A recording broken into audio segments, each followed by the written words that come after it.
Coconut Podcast. Balado numéro 1 de la diversité. Présenté par Alain Jean. Saison 8. Mesdames, messieurs, bonjour, Koué. Écoutez, en cette 8e saison de Coconut Podcast, eh bien oui, ça fait déjà 6 ans que nous sommes avec vous.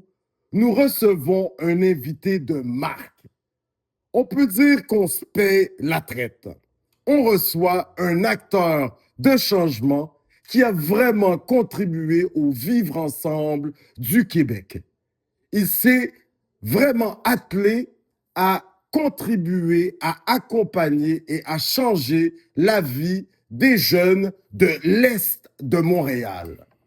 Si vous ne le connaissez pas, c'est bien parce que vous n'avez jamais foulé les terrains de basketball, je vous dirais, de Montréal-Nord, de Rivière-des-Prairies, Pointe-aux-Trembles, pour ne nommer que ces quartiers. C'est avec une immense joie, et je le redis, on le reçoit à la 6e année, vous imaginez, il a dû nous regarder dans son rétroviseur et dire « Mais qu'est-ce qu'ils font? Ils ne m'ont pas encore invité. » Eh bien, il n'est jamais trop tard, si on peut le dire ainsi. On reçoit ce leader d'une communauté. Il a été directeur général, mais surtout le fondateur de cet organisme mythique, Équipe RDP. Aujourd'hui, il se consacre à sa famille et surtout s'intéresse légèrement un peu plus à la chose politique. Sans ne plus tarder, messieurs, dames, accueillons, il est plus grand que nature, je dis bien, Pierson Vaval, messieurs, dames. Merci beaucoup, Alain. Merci beaucoup. Hein? Pierson Vaval. Comment ça va? Ça va bien, Alain, ça va bien. Merci pour l'accueil, merci Ben pour là. l'invitation. Ah, mon cher. Alors, je suis vraiment content de pouvoir avoir l'opportunité ou l'honneur de participer à cette belle initiative que tu fais. Alors, je te retourne la félicitation. Ben, merci Alors, à toi, depuis merci à toi. Les 6 dernières années, je t'ai vu évoluer là et de voir qu'aujourd'hui, ton projet de rencontrer, de faire partager finalement tes belles rencontres avec l'ensemble de la société qui prend forme. Tu as même une équipe. Ah, vraiment, félicitations. Puis de t'entendre aussi des fois dans nos médias. Ouais, ça a l'air, ouais. Qui s'exprime sur différents enjeux, Oui, tout à fait. mais toujours orienté vers le développement de cette nouvelle identité québécoise, Oui. cette nouvelle culture québécoise qui a toujours été dans nos discussions qu'on avait En effet. entre nous, et puis que tu es un acteur maintenant de cette culture-là qui évolue. Alors, félicitations. Ben, merci. Ben, tu y as contribué. On pourrait se retourner la faveur jusqu'à la fin de l'entrevue. Mais yo, on lâche pas, puis on n'a pas ce privilège. Et puis, ben, tu as tracé la route. Vraiment, tu sais, de recevoir le fondateur et celui qui a été la figure de proue, le directeur général de cet organisme plus grand que nature, là, qui a changé des vies, Équipe RDP. Quand aujourd'hui on dit ça, tu sais, t'as fondé ça, déjà 95, tu étais avec tes amis sur les terrains de basket, tu faisais des grands tournois, mais en 97, tu vas décider de fonder cet organisme à but non lucratif. Je me rappelle des personnes très connues dans la communauté telles que Claudie Monpoint, déjà à l'époque, te supportaient énormément. Et tous tes amis, les Moché, les Ricardo Telamon, les plus jeunes qui jouent au basket avec toi, t'ont vu grandir. Comme toi, tu m'as vu évoluer.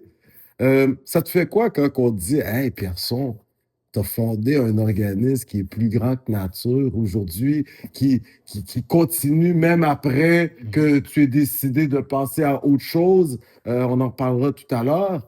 Ça te fait quoi? » Ben, c'est sûr que la création de Équipe RDP C'était une volonté d'une communauté. Alors, moi, je n'ai été que un acteur qui a décidé de, avec la communauté, réaliser cette espèce de rêve-là, là. Alors, Madame c'est Jocelyne pas, également. Ah c'est ouais. pas moi qui a décidé de. Ça a été vraiment des acteurs du milieu qui sont venus me voir et qui m'ont dit, ben, Pierson, l'action que tu mènes là, ben, il va falloir la bonifier. Mhm. Euh, Parce que tu étais la, déjà impliqué dans le basketball, tu oui, mobilisais les j'étais un jeunes. bénévole. Oui, oui. J'étais un bénévole à Mhm, Rivière-des-Prairies, un mhm, citoyen bénévole auprès des jeunes mhm, et auprès des jeunes aussi, des groupes de jeunes qui étaient laissés pour compte. mhm, Alors, ces acteurs de changement-là qui étaient impliqués à la Ville de Montréal, à l'école secondaire Jean Groux, au mhm, SPVM, mhm, puis des parents, puis c'est eux qui m'ont dit, ben, personne, faudrait qu'on mette en place un véhicule mhm. pour être capable de continuer cette action-là parce que elle a de l'impact positif, puis elle va nous aider vraiment à changer les choses concrètement dans la communauté.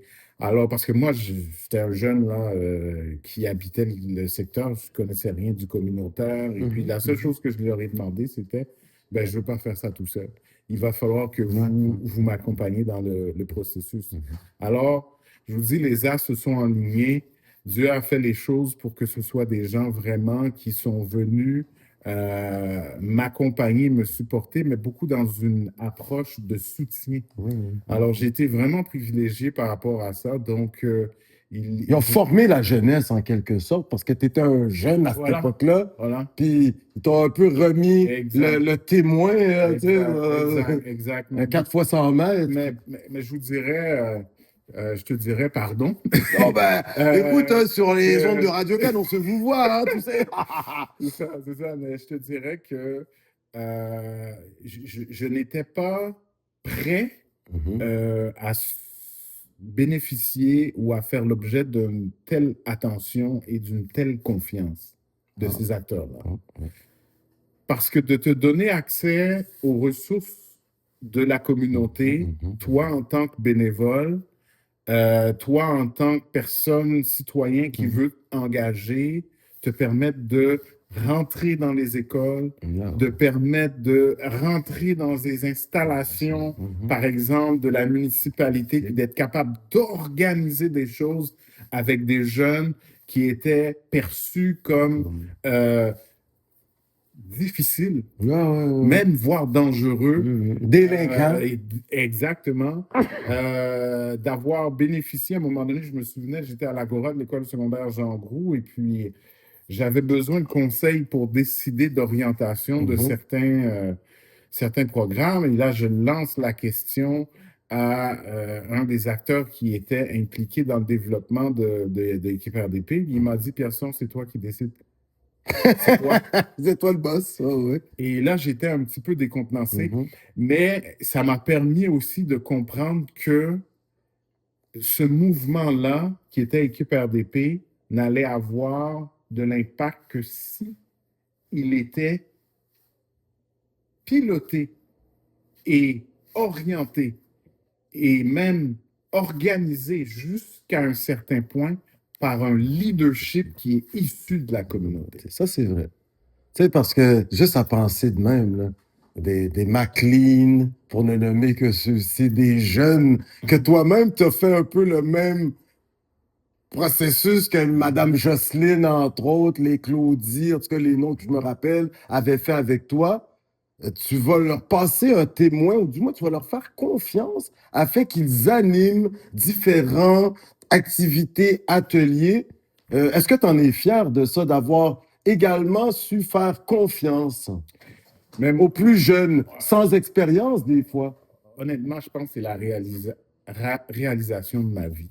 Je dirais, Nice. il y a comme un sentiment que j'ai eu quand je suis parti d'équipe RDP, Mhm. que si je mourais, le jour même que je suis parti, j'allais mourir en paix. Oh. Parce que j'ai Bert, hein, entre autres. Oh, ouais. j'ai donné à la communauté, je laisse à la communauté un héritage, puis un levier qui va leur permettre de continuer à avancer.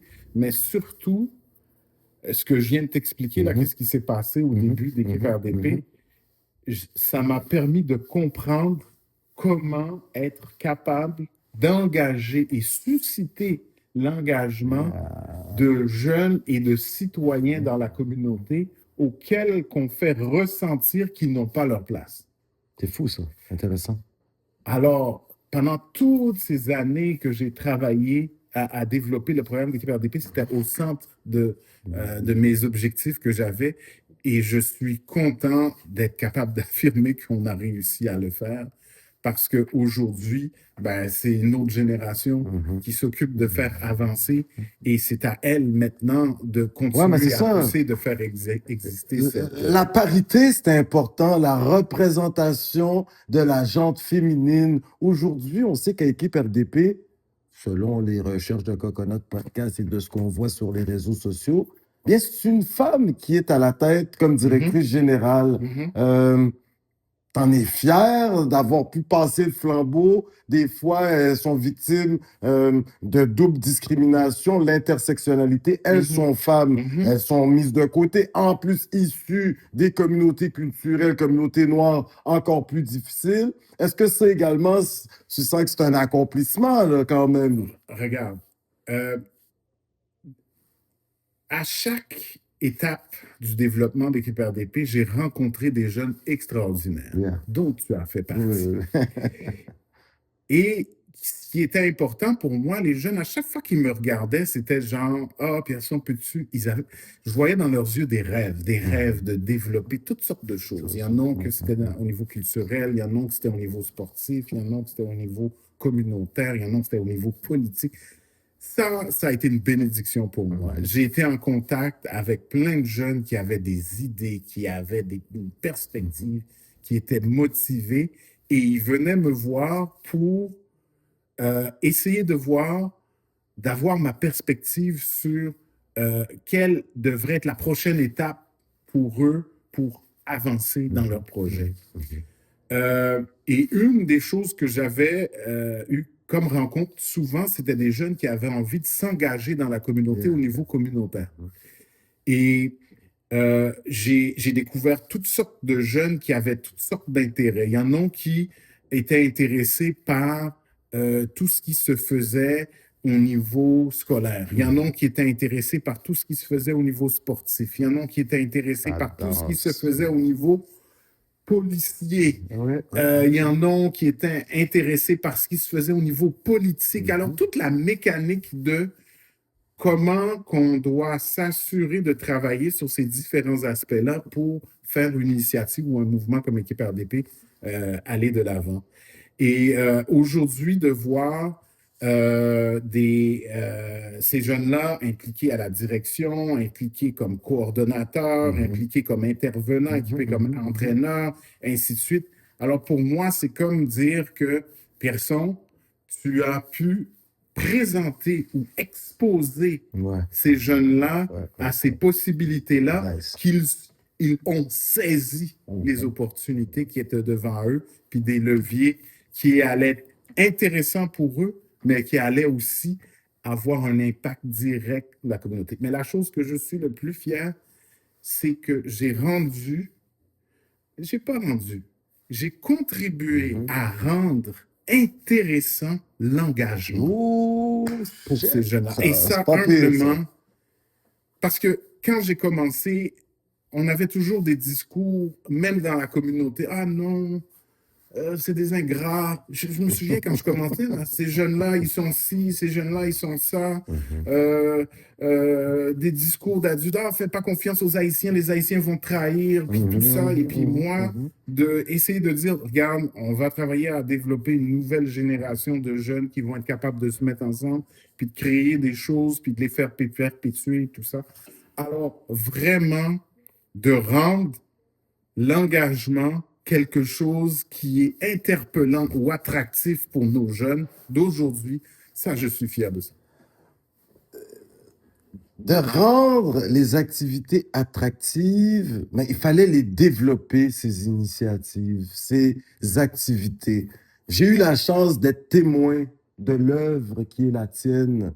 Et là, maintenant, une question un peu difficile. Euh, Parmi toutes les activités que vous avez mis de l'avant, je parle de l'école du samedi, les leaders dans les différentes écoles secondaires, entre autres Jean Groux, euh, les patrouilleurs de rue, hein, le mois de l'histoire des Noirs. Eh, tu vas me cadrer, là, il y en a d'autres, là, OK? Le forum, Ouais. portant sur la jeunesse, que tu tenais même, tu décloisonnais le tout jusqu'au cégep du Vieux-Montréal, tu ouvrais ça à l'ensemble de l'île. Pierson Vaval, parmi toutes ces initiatives, tu sais, moi je me rappelle des Ruth Mibel qui venaient ouvrir Simone Desjardins, tu me corriges, les samedis matins pour permettre aux parents, aux jeunes de pouvoir développer un sentiment de fierté, hein, d'être issus des communautés dites marginalisées. Parmi toutes les activités que tu as développées, mis de l'avant, laquelle ou lesquelles t'ont franchement marqué, puis tu te dis, yo, je suis fier de moi. C'est comme genre, là, ah ouais, pète-toi un peu les bretelles un petit peu, là, s'il vous plaît. Je te dirais, là, ce que je suis plus fier, c'est des relations que j'ai développées OK, nice. avec toi, Ouais, Ricardo, avec chacun Berthe. des jeunes qu'on Tu te rappelles de Mme Mibel? On a grandi à Montréal. Non, donc, Ouais, ouais. c'est tous ces liens-là parce que je suis riche aujourd'hui de ça. C'est vrai. Je peux aujourd'hui continuer à interagir avec vous, mais dans une perspective où on se parle de qu'est-ce qu'on a accompli ensemble. Tu comprends? On n'est pas... Wow. Tu sais, dans le temps, là, quand on avait commencé dans les années 1995, 96, les seules choses qu'on discutait, c'était, ah oui, il va y avoir une descente là, un tel a tiré un tel, dans une fête, tel jeune est mort, ainsi de suite. Puis on avait comme des conversations là-dessus. Mais là, aujourd'hui, C'est vrai. avec vous, on a des conversations sur comment telle chose qu'on a fait avancer la jeunesse. C'est vrai. Telle chose qu'on a fait a changé l'école secondaire Jean Groux. Telle chose qu'on a fait a changé la posture des politiciens dans l'arrondissement ou dans la Le communauté. rapprochement des agents de la paix avec Exact. les jeunes des communautés, les parties de basket que tu organisais, soccer. Comment le service de police de la ville de Montréal a pu évoluer grâce à l'engagement et le rapprochement de certains policiers C'est vrai. qui ont été... Et il y avait qui- monsieur... Attends, Oui, vas-y, attends, vas-y. attends, attends.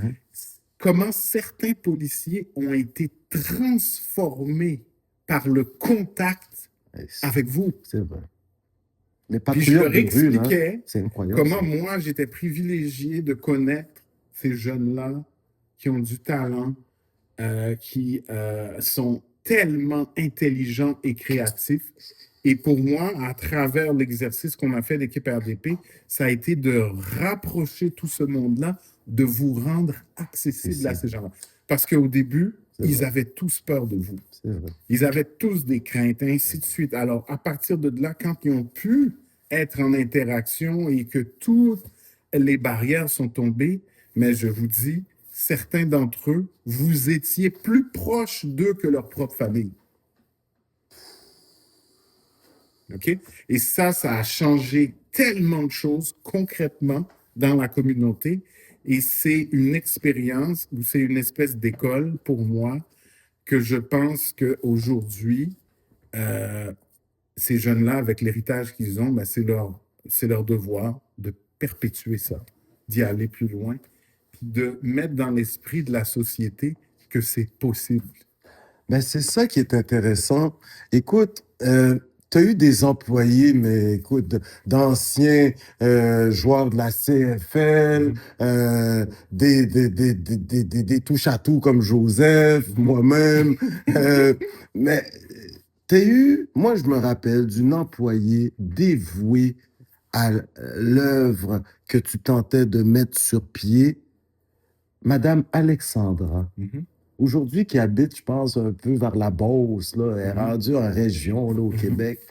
Si tu avais un mot pour Alexandra, on va espérer qu'elle va écouter notre entrevue, quels seraient ces mots? Parce qu'elle a été d'un concert, là, d'un concours important pour Équipe RDP, il me semble. Moi, je dirais que Alexandra, ça a été un modèle au niveau de toute la confiance qu'elle a eue envers moi, envers mes idées, OK, nice. mais aussi au niveau de la complicité, parce qu'elle était impliquée beaucoup dans la gestion. Hein. Et bien souvent, les gestionnaires, c'est des gens qui sont plus froids, qui sont plus cérébrales, et ainsi de suite. Mais Alexandra, elle était toujours empreinte de cette rigueur-là, mais avec un niveau de bienveillance, Yes. un niveau de perspective C'est vrai. qui faisait qu'il n'y avait pas d'incohérence dans moi, de mes idées, qui était plus un visionnaire, puis qui croyait en tout le monde, qui aimait tout le monde. C'est vrai, c'est vrai. Et la rigueur,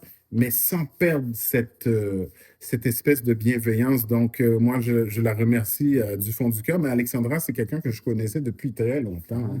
J'ai c'est grandi ça. avec elle à l'église. Alors, Donc, je connais sa famille, je connais, tu sais, on vient de la même école. OK? OK, ouais. Alors, quand elle a embarqué avec moi, elle savait un petit peu dans quoi qu'elle s'embarquait. Nice. Mais moi, ce que je lui remercie, c'est vraiment d'avoir pris ses compétences et d'avoir jumelé ça à ma volonté de développer, mais en gardant la même perspective, la même vision. Et elle l'a fait de façon constante pendant, je pense, plus que 20 ans qu'elle a travaillé avec moi. Tout le monde qui a travaillé avec Équipe RDP garde cette mémoire-là de Alexandra, la bienveillante, qui s'occupait de l'administration, qui était rigoureuse, mais qui était presque la maman de tous en effet. dans le travail qu'elle faisait. Fait que ça, c'est un exemple. Mais j'en ai tellement, oui, tu as parlé de Jocelyne comme maman engagée, bienveillante, qui est impliquée aussi même professionnellement dans cette action-là. Mais tu as aussi Emmanuel Casséus, que tu viens de situer, Ricardo et Riguère-Antoine, qui est là encore jusqu'à présent. Tu comprends? Donc, ce sont des gens qui sont devenus des poteaux dans la communauté. Comme on dit, poteaux militants. Exactement. Hein? Et qui ont un rôle de leadership tellement important dans l'environnement qu'ils évoluent.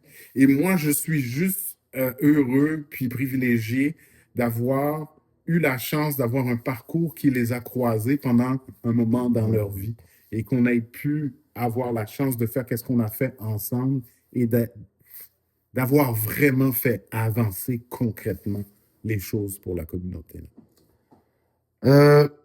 Équipe RDP roule sa bosse en 2010, le 12 janvier, tremblement de terre. Tu as mis ton organisme au service de la communauté. Tu aidais à coordonner, cellules de crise, les députés de l'époque, je pense bien, il y avait M. Rodriguez au niveau... Oui, qui était au fédéral. Oui, exactement. On aimerait t'entendre. Est-ce que lorsque tu débutais Équipe RDP, tu pensais que tu allais devenir un passage obligé pour quiconque voulait rejoindre la communauté haïtienne, surtout dans des moments plus difficiles comme celui que la communauté a vécu en 2010? On t'écoute. C'est au début, je me souviens de ma mère qui me disait, quand j'habitais à Rivière-des-Prairies, « Ah ouais, tu vas aller fonder ton église. » Tu comprends? Parce que voyait que tu voyais pasteur? Ben, je sais pas. Elle m'a dit ça en blague. Mais personnellement, c'est sûr que moi, ce qui était important au tout début, c'était d'avoir un impact concret sur le parcours des jeunes qui venaient me voir, qui venaient m'exposer des enjeux qu'ils avaient et qu'ils n'avaient pas de soutien pour être capables de régler des situations. jamais je n'aurais cru que j'aurais fait tout ce que j'ai fait. Je me souviens, à un moment donné, j'expliquais, c'est comme j'ai eu plusieurs vies dans l'équipe RDP. OK? J'ai fait des choses que je n'aurais pas cru qu'on aurait fait. Donc, comme par exemple, organiser un centre d'accueil pour des sinistrés ou les familles de sinistrés du tremblement de terre à Montréal. Et pourquoi on a fait toutes ces choses-là? C'est parce que je pense que Dieu a comme effacé le mot non dans mon vocabulaire mental. Quand les gens venaient me voir, oh, il y a ça, on aimerait faire ça, peux-tu nous aider? On aurait pu dire non, mais on n'arrivait pas à dire non. Donc, on mettait nos doigts dans des mécanismes qui nous emmenaient à des endroits qu'on n'aurait jamais pensé être. Donc, la réalisation de ce centre-là, la mise en place de ce centre-là avec la Ville de Montréal, avec les CIUS, avec le service de police et avec des organismes communautaires de Rivière-des-Prairies, de Montréal-Nord, parce que ça servait aussi aux gens dans l'Est. Ça a été quelque chose de vraiment une expérience encore extraordinaire qui nous montrait ça. Quand tu t'engages et que tu travailles avec la communauté en la respectant, en la valorisant, en l'engageant, en l'écoutant, en la soutenant, tout est possible. Tu peux tout faire, même changer complètement. Alors, pour moi, j'aimais le parcours à cause on vivait ça. On vivait ça. On a même presque réussi à créer un centre pour soutenir la communauté haïtienne dans l'Est. Dans cet exercice-là, ça a passé très proche. Là. Il aurait fallu qu'on fasse certaines choses, mais qu'on n'a pas fait parce que ce n'était pas notre mission première. Mais à un moment donné, on avait la ferme conviction que rien nous était impossible. Il n'y a aucun problème qui nous a été présenté pendant le temps qu'on était engagé à Équipe RDP qu'on n'a pas trouvé de solution. Ça, c'est magnifique. Tu trouvais tellement de solutions que lorsque les autorités publiques ou les différents journalistes, certains collègues, voulaient s'enquérir, prendre le pouls de la situation dans les quartiers nord-est de Montréal, ils faisaient allègrement appel à ta lecture. Écoute, pour nous, c'était comme la superstar de Montréal. On ouvrait le journal, on voyait un grand dossier avec ton visage en grand dans la presse, tu dois t'en rappeler. Souvent, on faisait appel à toi pour tout ce qui était question de délinquance juvénile. Toi-même, tu avais ouvert certains services en partenariat avec le centre de services scolaires, la commission scolaire de l'époque, Pointe-de-l'Île, à Boscoville, hein, écoute, jeunes contrevenants, DPJ et tout. Alternative suspension. Oui, j'aimerais t'entendre, Pierson, là-dessus. Ça fait partie de la posture où ce que tu ne sais pas dire non. Alors, toutes sortes de... Parce qu'à un moment donné, les jeunes, oui, venaient nous voir, mais à un moment donné, c'est les institutions qui c'est ça, Puis ils te disent, ah, ben là, il faudrait que... Puis comme on a jamais l'habitude de dire non, on a dit, OK, on va contribuer, on va faire. Mais souvent, tu sais, c'est toujours les mêmes, sur les épaules des mêmes personnes qu'on met les poids de la réalisation de certaines actions quand on voit qu'ils sont capables de le prendre, qu'ils sont capables de le supporter, mais surtout quand on voit qu'ils sont capables de les faire aboutir, puis de mener à bien. Alors, comme on avait réussi à mobiliser cette jeunesse riveraine, cette jeunesse de l'Est, elle nous a permis de dépasser toutes les attentes de toutes les institutions. Et moi, je remercie Dieu d'avoir pu connecter avec la communauté de l'Est, ces citoyens-là. Quand là, tu es connecté sur la communauté, tu sais qu'est-ce qu'elle vit, tu sais par où qu'elle passe, tu comprends les processus, tu comprends les enjeux. Ça te rend à même d'être capable d'identifier les solutions. Et à un moment donné, il y a un policier qui m'a dit, on dirait que toi, tu connais la solution de tout ça là. Puis je lui ai dit oui. Sans me sentir que j'étais arrogant. Ouais.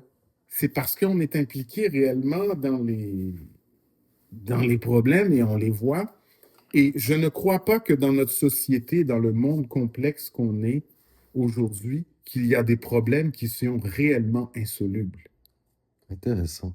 C'est juste une question d'écouter les gens. C'est juste une question de prendre le temps d'aller voir, d'aller constater, de vivre les joies avec les gens, de vivre les souffrances avec la communauté, d'habiter avec elle. Et on va comprendre. Et l'autre élément, des fois, c'est la souffrance d'un tel est plus importante que la souffrance de l'autre, et ainsi de suite. On vit dans un monde où on essaye de nous diviser, on essaye de nous cliver, puis il y en a aussi que la division, c'est ça qui leur permet d'être capables de s'accaparer des rênes de la direction, que ce soit politique, économique ou sociale de communauté. Mais malheureusement, c'est aux dépens de plein d'autres. Alors, moi, ce que je dis, c'est ça. Arrêtez d'avoir peur l'un de l'autre. Intéressant. Magnifique. Aujourd'hui, ce qu'on a besoin, c'est de se donner la peine de se parler, de se donner la peine de se rencontrer, d'aller à la rencontre l'un de l'autre. Tu contribues avec l'exercice que tu fais, le podcast que tu as. On a tous un rôle à jouer dans cet échiquier-là. Et moi, je crois que la société actuelle et le monde est rendu à une étape où il faut absolument qu'on prenne le temps de se parler entre citoyens. Je ne parle pas entre présidents, Non. entre politiciens, entre citoyens. Et les politiciens, doivent organiser cette conversation citoyenne. Intéressant, ça. Okay? Intéressant, ça. Pour qu'on soit capable de se parler et de se comprendre et de voir de quelle façon qu'on pourrait établir ensemble un nouveau projet de société où ce que tout le monde se sent interpellé et que tout le monde joue son rôle et que tout le monde est important. Intéressant. Dernière question, avant-dernière, il nous reste 2 minutes. La régie me dit, Joseph, Pierson, tu nous parles que même les autorités au niveau de la province du Québec, surtout les forces de l'ordre, se disaient, mais Pierson, tu as toujours une solution. Pour t'avoir côtoyé, tu es d'un positivisme déconcertant. Tu ne vois que les solutions. Même quand on venait, on chialait dans ton bureau, tu étais là, oui. Puis tu nous arrivais avec une solution. J'ose supputer que toute cette force, cette énergie, ce gazole qui alimentait la machine qui est celle de Pierson Vaval, bien, je suis obligé de dire que ta tendre moitié a assurément joué un rôle incroyable quand tu arrivais à la maison, mais déconfit, tu commençais des journées, mais aux petites heures du matin, il était 23 heures. Je me demande des fois si tu étais rentré chez vous. Tu veux dire, la conférence de l'après-conférence, de la réunion de l'après-réunion.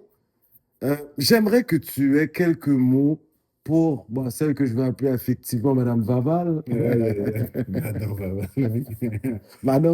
Madame Vaval, mais Pierson, sérieux, sans t'appeler ta femme, ça n'aurait pas été possible. Même tes quêtes en politique, on sait que tu regardes la chose. Moi, je te verrais maire de Montréal.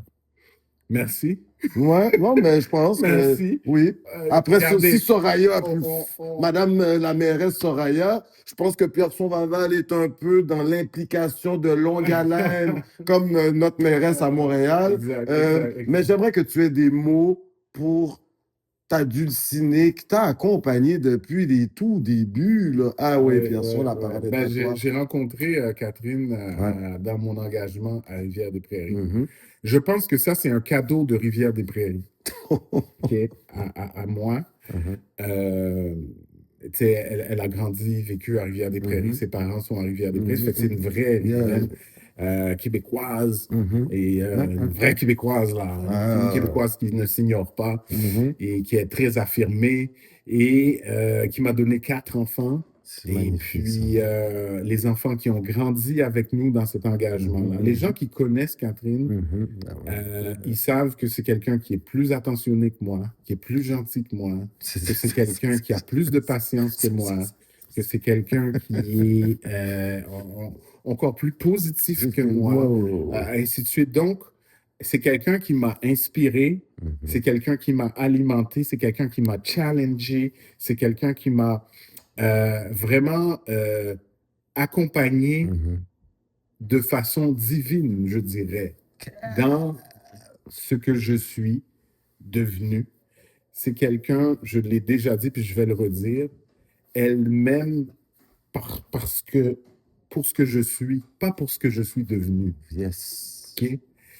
Et moi, de la même façon, je lui dis que je l'aime et que c'est un modèle pour moi, que c'est une inspiration pour moi, puis elle est une inspiration pour plein de gens Ben, là, également. ouais, Toi, tu as eu la Les chance gens, de la ouais, rencontrer, fait que tu ouais, sais ouais. de quel genre de personne Tout à fait. qu'on parle. Mhm. Mais en même temps, c'est ça la bénédiction de Dieu.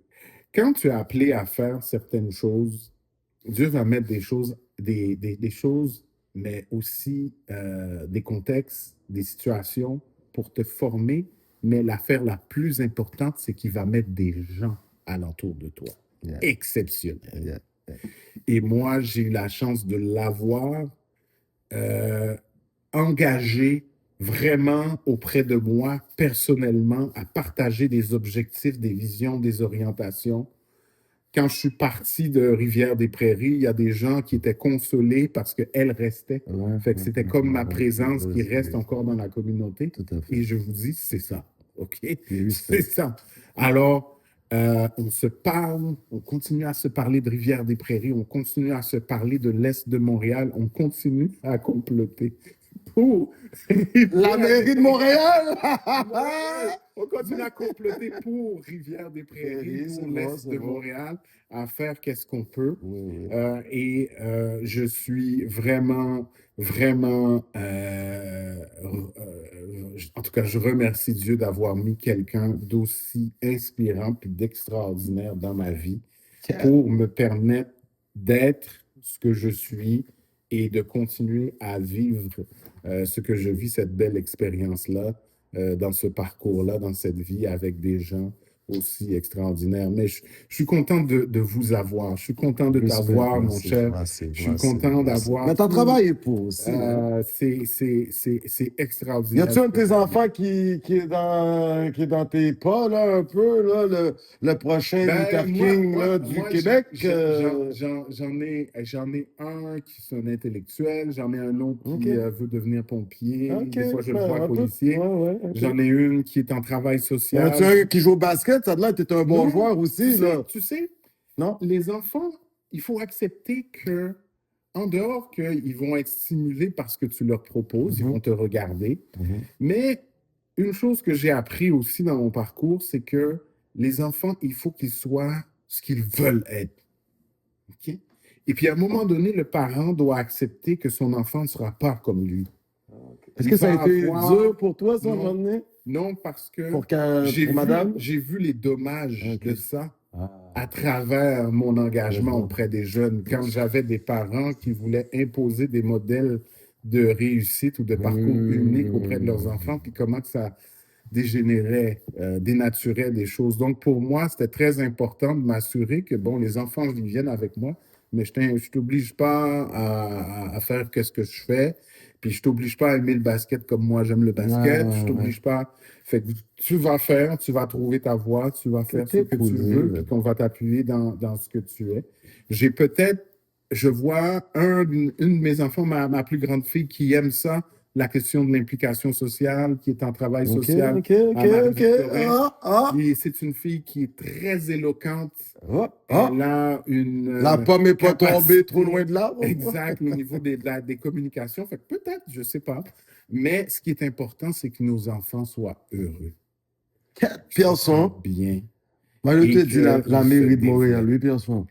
Est-ce que c'est envisageable? Si la communauté le veut, si la population, c'est ça qu'elle veut, ça peut se faire. Ah, ben, t'as pas dit non. C'est toujours ça. OK. Alors, tu sais, moi, tu sais, la politique, c'est quelque chose que je respecte tellement que j'ai trop vu de politiciens qui étaient des représentants de partis politiques auprès de la population. Moi, si je fais de la politique, je veux le faire être représentant des citoyens, aller envers le parti. Représenter réellement la communauté. Comme tu as toujours fait avec l'équipe RDP. Exactement. Donc, que mon mandat vienne de la communauté. Alors, à partir de là, ça va être une question de est-ce que la communauté veut ou pas, comment que Dieu place les astres, puis ainsi de suite. Alors oui, on a testé des choses parce que oui, la communauté, à chaque fois qu'on me pose des questions, « Hey, t'es dû, pourquoi tu fais pas de la politique? » et ainsi de suite. Puis à mon départ d'équipe RDP, j'ai réfléchi à ça un petit peu plus. Ma réflexion n'est pas terminée, c'est pas non, mais je vois que c'est plus complexe que ça a de l'air d'être impliqué dans le domaine politique parce que c'est un lieu de décision qui est surpeuplé de toutes sortes d'individus qui ont toutes sortes d'intérêts. Okay? Donc, il y a un embouteillage là. Alors, c'est très important. Les courses à l'investiture. Oui. Donc, c'est très important de bien comprendre, d'être là pour les bonnes raisons, de rentrer dans ce domaine-là, mais de la bonne façon pour pas que après ça, tu sois dans une situation où ce que tu ne peux pas, disons, évoluer ou agir ou décider comme tu aurais aimé pouvoir décider. Puis moi, en tout cas, j'admire les gens qui sont en politique parce que c'est un domaine très compliqué, très complexe. On a vu France Benjamin de commissaire scolaire à l'époque, très proche d'équipe FDP aujourd'hui. Il a cheminé puis est arrivé. C'est un modèle dans son cheminement. Mais il y a aussi, on l'a vu aussi au cours des dernières années, des histoires qui sont devant nous, qui sont compliquées, qui sont difficiles, qui ont un impact difficile sur la famille, sur les enfants, et ainsi de suite. Fait que c'est tout un pensez-y bien, faire très attention, mais aussi bien se préparer pour aller à ce niveau-là. Mais c'est pas un non, mais on réfléchit. On réfléchit. Ouais. Si on fait ça. En tout cas, quand notre podcast, on avait été à Québec, puis on avait dit à monsieur le maire Marchand qu'il allait être élu. Souvent, on colle les shots bien à l'avance. Il nous l'a dit, on l'a interviewé 2 fois. Il était 3e d'un sondage. Personne ne le voyait venir. Puis nous, on lui a dit, monsieur Marchand, vous allez être maire de Québec. Puis il était surpris que le pas possible. Merci pour votre appui. Coconut Podcast approuvé. Pierson Vaval, toute une entrevue. Franchement, ce n'est que partie remise. On va aller dans la naudière, là. Vous allez nous cuisiner un petit quelque chose par chez vous. Puis on diffusera ça. C'est l'émission à laquelle on est en train de penser. Franchement, Pierson Vaval, je suis content d'avoir aujourd'hui à ma petite restaurant créole. Une entrevue normale. Bye, moun. Senti bon. Vous comprenez? Oui, j'adore le swag. Et puis, on te revoit sur un terrain de basket. C'est bon? Merci. Yes, brother. One love. Merci vraiment pour tout. Félicitations. Yes. Plaisir. Alors, messieurs, dames, oui, nous étions avec Pierson Vaval, leader d'une communauté. Il a changé bien des vies dans l'Est de Montréal et dans l'ensemble de la province. Il y a notre petite oreille qui nous dit que, écoutez, soyez pas surpris si à un moment donné, vous ouvrez l'un de nos journaux nationaux, l'un de nos, vous voyez, que vous voyez que, écoutez, après une annonce, voilà, qui briguera la mairie d'une des très grandes villes de Montréal, du Québec, je vais le dire comme ça.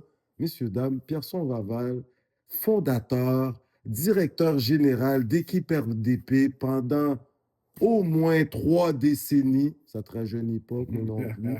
Mais vraiment, on lui dit merci pour le travail qu'il a accompli. Vous devriez entendre Ricardo Telamon parler de Pierson Vaval. Écoutez, c'est quelque chose de rare. Un de nos prochains invités à Coconut Podcast. Sur ce, messieurs, dames, on se revoit pour une prochaine entrevue. Puis, depuis notre dernière invitée, Marina Kreshkarova, on reçoit Pierson Vaval. On sent que le divin a une place prépondérante dans la vie de ces acteurs, actrices du changement. Alors, peut-être aller faire un petit tour à l'Oratoire Saint-Joseph le dimanche, ça peut aider. Sur ce, messieurs, dames, comme j'aime bien le dire, merci, Nyawan! Olé, olé, olé, olé, olé, olé. Pierson, mon sorti boy. Yes. Puis merci à la régie, Anne et Annecy. Écoutez, bravo. Ils révolutionnent le bail. Coconut Podcast 2026. Coconut Podcast. Balado numéro 1 de la diversité. Présenté par Alain Jo.